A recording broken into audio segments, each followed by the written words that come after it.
Hey, Ray, welcome. Thanks for coming in here after eating. Are we all full and ready to sleep? Yeah, then let's watch people talk instead. I'm Carl Rodela. I'm a host of a podcast called the Video Game Break Podcast. Check it out on iTunes. I'm here with two very special guests. One from Blastworks, Dan Bourdage. Applause. Secondly, we have Christian Zuger from Metalhead Software. Which I love your last name. Thank you. I'm so, it's awesome. Zuger. It's got power. Anyways, we're going to talk about, because it's Halloween and creepy, we're going to talk development horror stories. Game dev horror stories. All the things that could go wrong, potentially did go wrong with these two, and potentially some from the audience. Are you already afraid of this? No. Let's start with who? Who wants to start? All right, we're going to go to Christian first. What is a game dev horror story? All right. Well, I mean, for us, the entire kind of development of SMB1 was a horror story on some level. It took us a very long time to do it. It took us like 5 years. But I mean, one thing that stands out for us as like kind of an especially bad point was we were about 3 years in when we still had no game, effectively. So what we decided to do is we kind of got to get our shit together here. And we have to do something about it. And so what we had kind of set a deadline to ourselves, and what we did is we got ourselves into PAX East. So we, at this point, didn't actually have a game to show. It barely ran. We had a bunch of tech demos, basically. But we signed up a booth. We got a booth at PAX East, and this is what we're going to do. And this was like 3 months away from actually being able to go there, right? So it was pretty close. So the pressure was on. And over the next, I guess, 3 months or so, what we had to do was try and get something together that we weren't going to totally embarrass ourselves at this show, where people are actually going to show up and like play this thing. And look at it. Yeah, look at it. And of course, we were poor too, so we had no money whatsoever. Preaching to the choir. Well, yeah. At least okay. Yeah. I'm poor. And the thing is so we had no plans of like how we were, like we had no hardware, we had nothing really to go there. We had exactly one plan, and our plan was we couldn't afford a laptop. So once we actually went to the show, basically what we ended up doing is we took just a regular desktop computer, which was the only thing that was powerful enough to run our game, and we bundled it up inside of like a hard-shelled suitcase, and like trucked this thing up to the airport. Okay. And like there are no backup plans here. Yeah. Like this is it. We're going to a show. We're signed up. We've got a game that may or may not work. Like we're going to put this thing onto an airplane. Hopefully it's going to work out. So it's a one-shot deal. It's a one-shot deal. Yeah. There's no backup plans of any kind. So whatever, we put this thing on the plane, like we get off on the other side, and you kind of like you see them coming out in the carousel, and like our suitcase bounces down. And no, that's horror story one. Yeah, it's like you watch this thing, and like we get out at the hotel room, and the thing is like, is it going to work? Like if it doesn't, we have no damn backup plan, right? So fortunately, that part worked out, and like we went to the show, and things like this was probably the most horrified I've ever been standing in front of a group of people. Because what we had basically didn't work. And again, for the audience, what was it? What was the actual game? Oh, sorry. What we do is that we make a baseball game. So we make Super Mega Baseball. It's an indie arcade sports title. So it worked well. Like we went to Boston because that's kind of like our target demographic. Like we knew people that were going to like it. They were going to be into it if it did anything at all. The problem was just getting it to do anything at all. And it was kind of cool because people are super tolerant at these sort of shows. Like what we showed, frankly, kind of sucked at the time. But people still gave like encouraging words and stuff, right? But not on the first day. On the first day we were there, and like we were trying to fix bugs at the show floor. Like, we were at PAX, basically trying to fix this thing on our one machine that barely works. So it's not so much a horror story in the sense that like it didn't work out for us, but it's certainly a horror story from my point of view in the sense that the entire experience was basically 4 months of just like misery. Yeah, it's giving me anxiety just listening to it. Oh yeah. Just like the process. Yeah. So it's not something we wouldn't have been able to ever ship the game without doing that. Like it really got things together, and it got things moving, and most importantly, got things moving in the right direction. Right. As soon as you're like, no, people are going to sit down and try and play this, it focuses you. But the actual process of getting there, and like the sheer like, if anything had gone wrong along the entire sequence, like we would have basically been screwed. But the key thing is, and we'll get back to this later, and one of my things I want to talk about is that you took the chance. right? So it was scary, and that whole story, the computer potentially could fall down the thing, and that's your only shot. Yeah. But you took the chance, and then later on, you have a baseball game. So it's, the positive that comes out of that is cool. Yeah. The end result worked out, but the process of getting there was it was not so fun. I'm anxious just hearing it. Dan, what about you? What's one to start off with? Okay, I got lots. Okay, well, let's do. But let me first frame up a horror story. Okay. So I've been in games for about 17 years.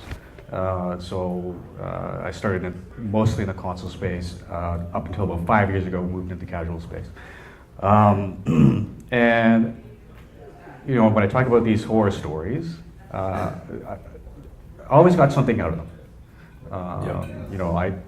Even if it's simple as I will never be that type of person, or I'll never react to a problem like that person. Only one time in my entire history did it actually make me drop the mic and walk out. Right. Now, I'm glad you didn't drop the mic. Thank you. So I'll talk about one. This was very early on. It is a shitty mic. I'm sorry. It's all we got. Very early on in my foray into games, I was working in the console space. Now, in the console space, the dates are very, very important. Not just for the consumers, but there's a publisher says we're going to put a game out on such and such date. So you've got to work back to it gets manufactured by somebody else. So you actually have to book that sometimes a year in advance. EB Games, if you walk in there and you see a new Battlefield and takes up 4 shelves, that's been booked and paid for probably about a year ago. So date's very, very important. This is my first gig. I'm a QA tester. And we're going through our testing a gold master candidate. So we got to test this thing for 3 days, and if there's no bugs in 3 days, then it gets submitted to Sony, Microsoft. They do their tests, goes to manufacturing, and blah blah blah blah. We were already late at this point, so we had a very compressed schedule. It's about 2 a.m, and I decided to do some ad hoc testing. So ad hoc boundary testing is basically I was testing a sports title, and it's basically just doing silly things, trying to break the game. So I use a cheat code to unlock a team that basically it's supposed to be all the developers. They all have stats, 99 everything, and I'm like, all right, I'm going to break this game. So I do that, and it isn't the development team anymore. It's a lot of body parts. This is scaring me. Yeah, body parts. Okay. And I didn't want you to say that, and then you said that. And very colorful words. Okay. And this build is supposed to 7 a.m. We're supposed to send it off to Microsoft. Now it's 2 a.m. There's no developers here. It's like me and 2 other guys, and we're both contract testers. Or we're all contract testers. Nobody wanted to call the technical director. Who was like this. He's a big, scary-looking dude. But we had to call him in. He was not happy. He's like, "What are these body parts? What's going on?" Yeah, he was not a happy fellow. He initially took his rage out on us, and the assumption was that bug was in there for a long time. And so he ended up fixing it. We submitted it. Everything went fine. And I find out a couple days later that it was really a disgruntled developer that was getting laid off and decided, I'm gonna put body parts in here. Yeah, and so that's one. Weird. And so that's not in the final release then. No. Yeah. And to this day, I was expecting that to be the ending. They're still there. The body parts. This is just an aside, but I did QA for Visual Concepts, 2K Sports for a little while. And there was, this is not really horror, so it scared me to my core. So in that way it is. And there was like these different outfits, for all the different tennis players. And there's like different kind of like patterns. And I was just cycling through them as fast as I could to try to break it. I don't know, like go through all the shirts a bunch. And I was noticing it was loading kind of slow. And all of a sudden, one loaded. And it was a face.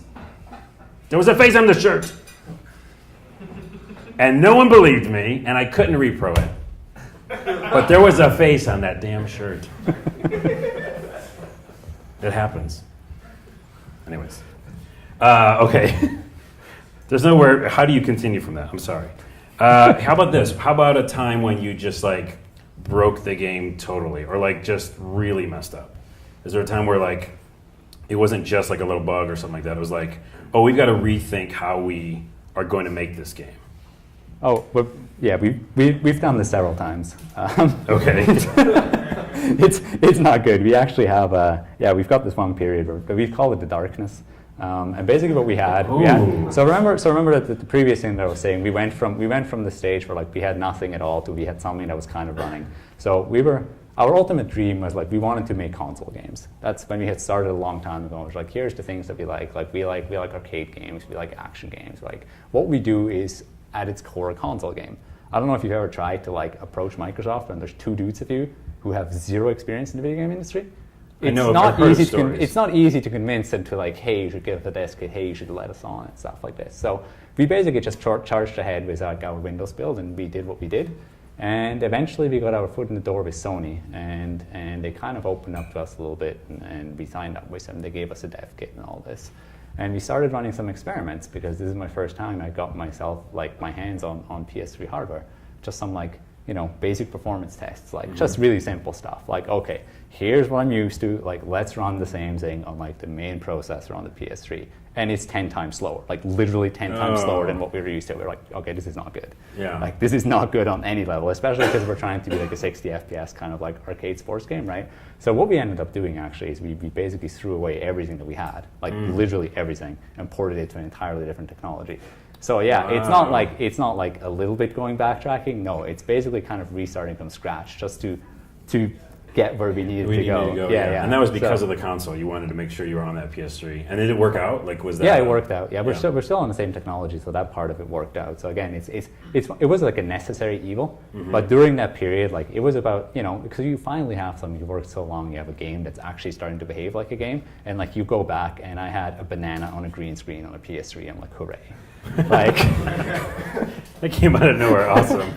Well, I think it's interesting because again, it comes down to dev kits and platforms because we're all building kind of in a vacuum lots of times, or with our specific engine that we like, and then you want to go to somewhere else, and they're like, oh yeah, well that's not going to work, or you got to change it. Yeah. The Darkness, by the way, is an amazing name for that story.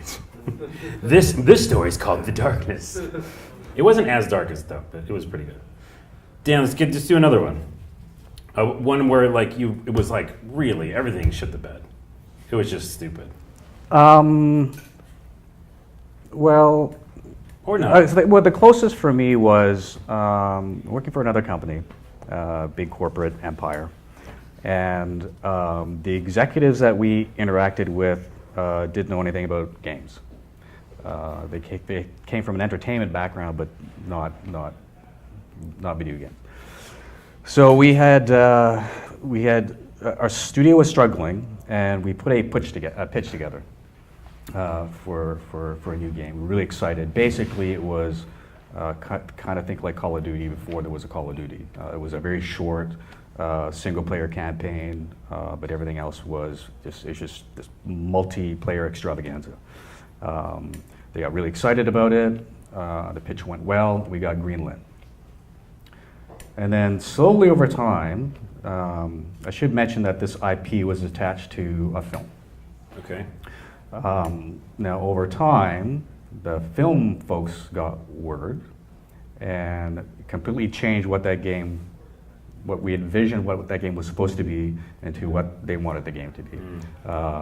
And that entire, that project was kind of a living nightmare because you had non-game people telling you how to make gameplay and how to tell a story in the game, and you have to do this, and oh, by the way, here's like, I kid you not, a 400-page book that's basically canon. It's you have to follow these rules now. Oh my goodness. And you'd be a month and a half away from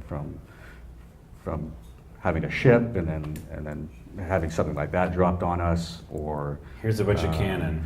the director played the game and he's got a couple notes for you. Or like the director's kid has Yeah. issues. Yeah. Like, yeah, my buddy, my son Johnny's been playing, and he thinks it just should be aliens. So that entire project was pretty difficult, and I mean Yeah. the end result spoke for itself. It didn't do particularly well, and Yeah. unfortunately our studio folded after that. Which, Oh, geez, that is a horror which story. really sucked. You didn't control your destiny in that environment, Yeah. and that's just the way that company was structured, and they no longer make games.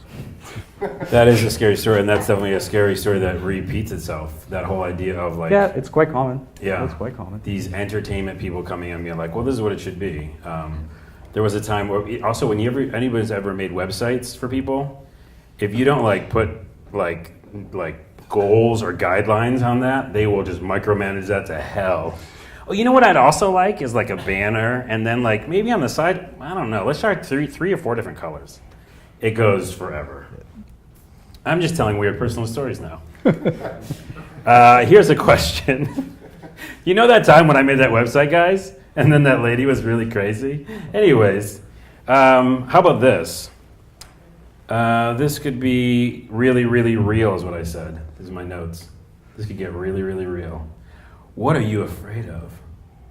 But then asterisks about happening with games. So say you're working on a game, what would be the worst thing that could happen? You're working on a brand new game, what's the worst thing that could happen? Besides getting 200 pages of canon dropped on you. Like, what are you afraid of? Well, I think for us, the worst thing for us would be something happening to people, right? Like, it's like there's so few of us, and everyone has such a huge part in what we do that, like, if like somebody becomes sick for a couple of months, like that's bad news for us. Okay, like so that's pretty much our biggest fears. Like, what if somebody suddenly decides like, oh, they don't want to do this anymore, or like they walk Losing away from it, people. or just losing people Yeah, in yeah. general. Yeah, it's a big deal for us because, like I said, we're so small and like everyone is so key that even like somebody trying to walk away from it is bad Yeah. news. Yeah. Hopefully if they see this, they'll be like, wow, I feel really special now. Thanks for saying that. Yeah. Dan, what about you? I don't know. It's kind of a weird question. No, it's not a weird question.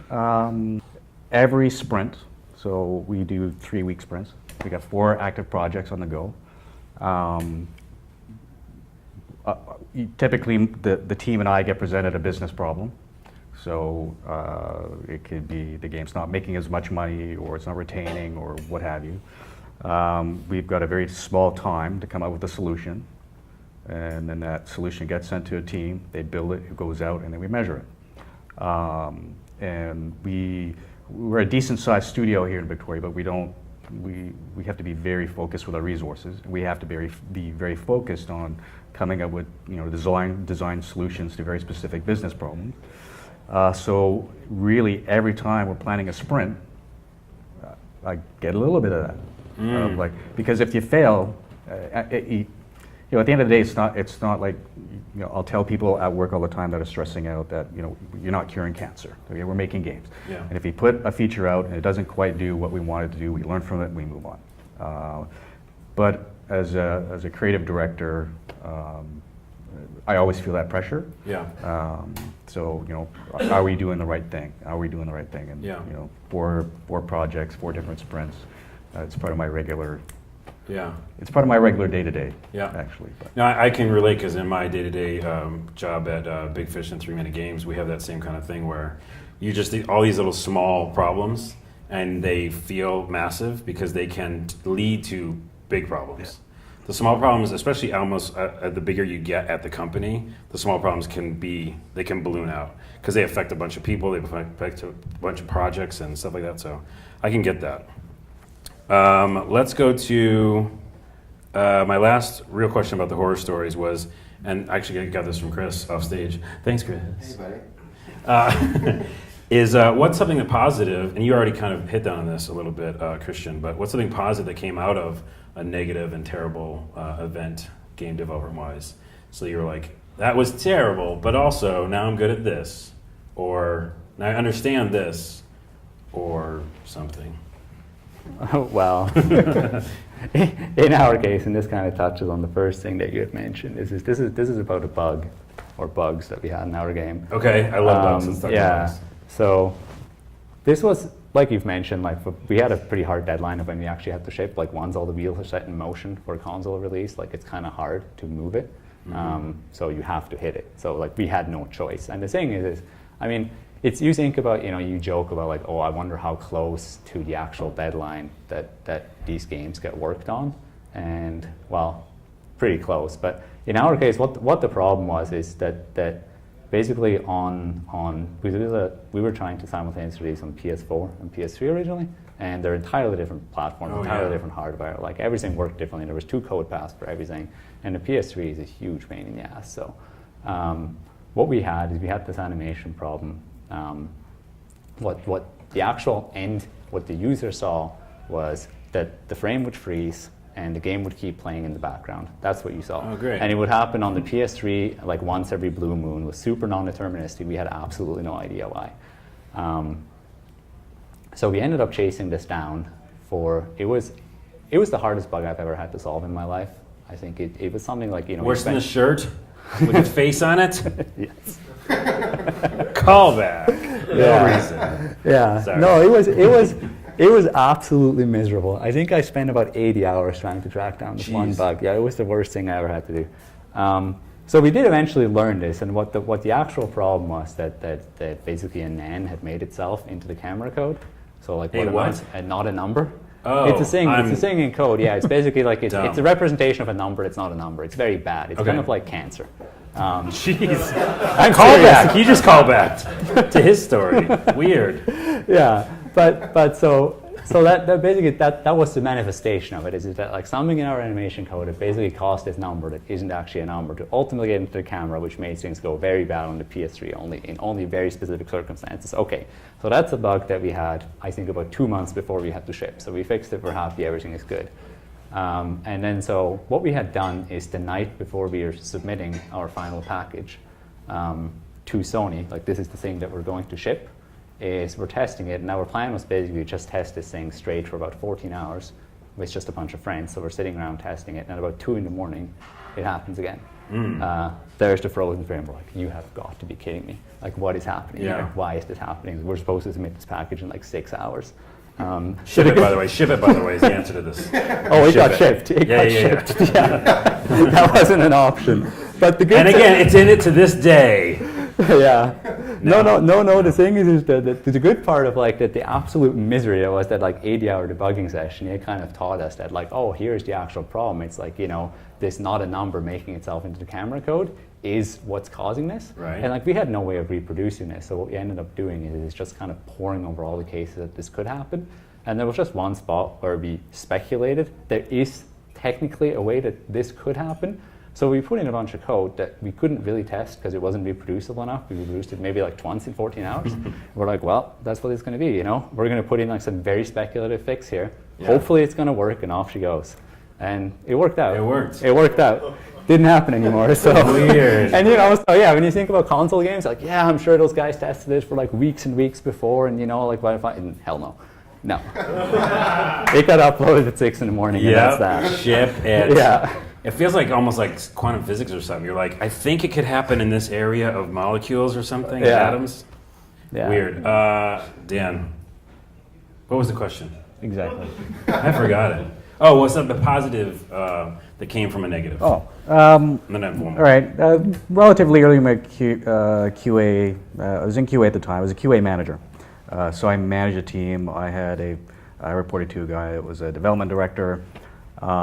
He, about halfway in the project, completely checked out.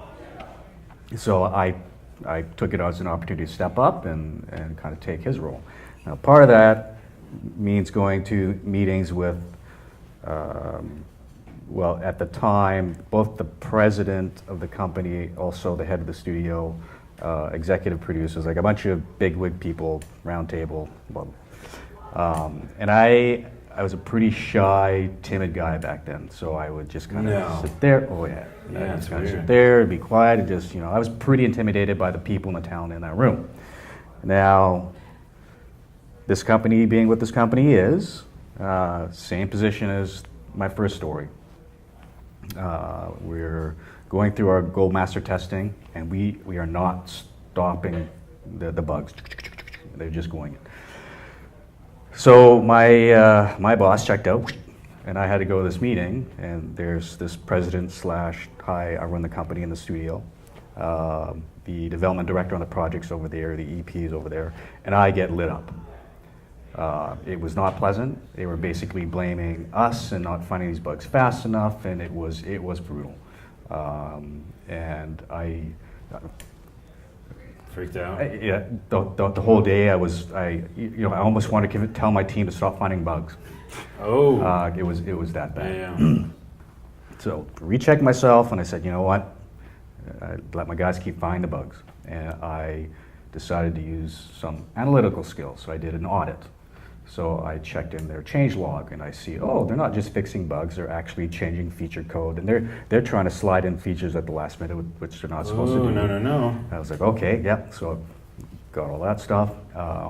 I did what's called defect capture rates. So you look at all the bugs that have been found, and you go back a build. You take a sample, you go back a build. Did that bug happen on that build? And our defect capture rate was 80%. Our target is 50%. So we were at 80%, meaning 80% of the bugs that we've caught are new bugs. So I put this all together, and I had another one of these meetings, and I could see it in their eyes. They were getting ready. But the executive producer saw me come in with a stack of papers, and he kind of didn't want me.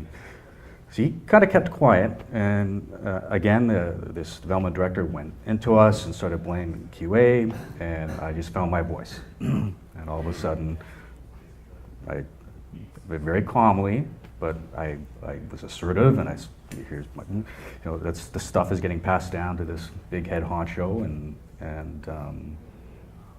then I got promoted. Oh, okay, nice. That is a proud moment. But it was a moment that like it was a soft skill I never had. Yeah. And I use it to this day. Yeah. When I'm having a difficult conversation with, I might be the creative director, but I still got bosses. I still talk to the president or my VP. Yeah. Sometimes we don't agree, and I've got the skills to be able to duke that out. And Yeah. give those opinions. One of the things that's hardest in life in general, and I know this from experience as well, is to be strict and calm. That's hard. Because you want to be like, no, you motherfucker. This is some serious shit. You don't know anything. Shut up. And then you want to drop the mic and punch him. But you don't do any of that. And you do, it really is a skill, though, because like you said, you kind of learned how to research differently and figure out, dot all your I's and cross all your T's or whatever. Yeah. So that is a good one. That's a good positive. This is my last question for development horror stories, and we can actually open it up to you guys as well. Just funny bugs, because I like bugs. I actually did one where I was working on a game where it's a platformer, and I showed some of you guys it already, but there's the aliens that are attacking me, and they have physics, and they're also they're a solid object, and I'm a solid object. But they were just coming at me, and then they were kind of just, because I just set enemy to go towards my location. We all done that before. And but I put a bunch of them, and then they just wouldn't stop, so they kind of just bombarded me. But then I realized because they're physical objects, I could just jump on them. So I used them as a feature where you could literally just walk around on them, even though they're attacking me. So it's they're a platform now. But that's a funny bug. Anyways, do you have another one or another funny bug? My favorite funny bug was somebody wrote this up, and I just thought it was brilliant. Okay. We were testing SSX, and It's a good game, by the way. Really good game. Yeah. And we pulled some long hours, and you start to get a little bit crazy, 3 a.m, trying to find these bugs.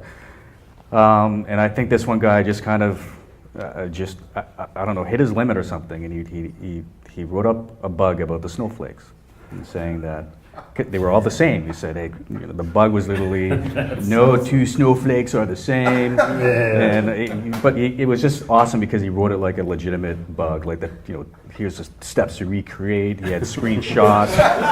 He had little bugs, the little snowflake circled. See, they're this. It was brilliant. That is a brilliant bug story. Thank you for sharing that. Pretty good. Before we go, I'm going to have you guys just talk about your games in your company for a minute. Obviously, you were working on a baseball game. Yeah. And a second baseball game's coming, is that right? Yeah. So what we did, so our first game was, it's called Super Mega Baseball, and it came out originally on PS3 and PS4, and then we ported it to Xbox One, PC, and Nvidia Shield. So that took us a very long time to do. So we took about 6 years to do that entire thing, going from like starting off to getting out on all those platforms. And then after that, we started working on Super Mega Baseball 2. So that's what we're working on now. We just announced it last month, I suppose. What platforms? It's going to be PS4, Xbox One, and PC. Okay. And so we're actually still on Games with Gold right now. So if you have an Xbox, you can get our game for free right now for there you go. a couple more days.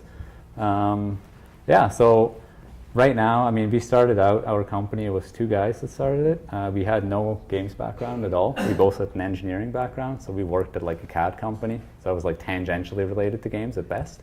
Our plan was basically like, screw it, let's quit our jobs and do something else. We both love video games, so like it was kind of the obvious choice to do.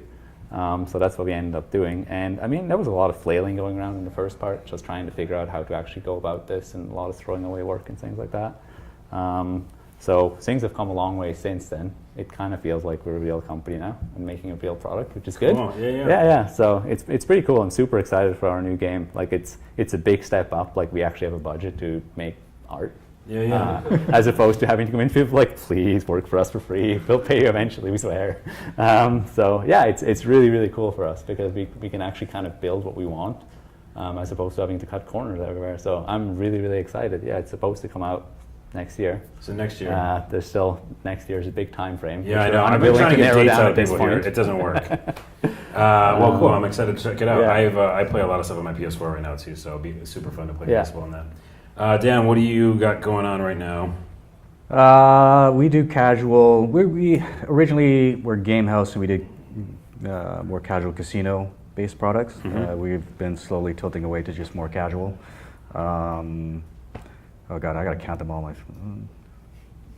How many things are you working on right now? Six. We got 6 games right now, and then I don't think we're gonna plan to do anything in 2017. Okay. Because we've got, again, we've got a pretty good balance between sort of the business and the creative, but it is a business, so even with 6 products, I mean, you would know the supporting infrastructure around that. Yeah. Whether it's community, customer support, it's quite big. Facebook pages for each, Twitter for each. Yeah. So that's keeping us busy, and like I said, it's for us. It's every. I mean, we're constantly evaluating data and seeing where our weak points are, where our strengths are, and capitalizing that or shifting that over. And so. Cool. Anything you're really excited about next year? Or is it just you don't want to think about next year? They're sending me to London. I'm looking forward to that. So. Wait, when are you going? I might be going too. February. I might be going February too. Weird. Bringing it together. Okay, we're done. Dan and Christian, thank you so much for being here. Round of applause for awesome stories. And go finish your game jam. And also go to the Video Game Break podcast. It's on iTunes. That's me.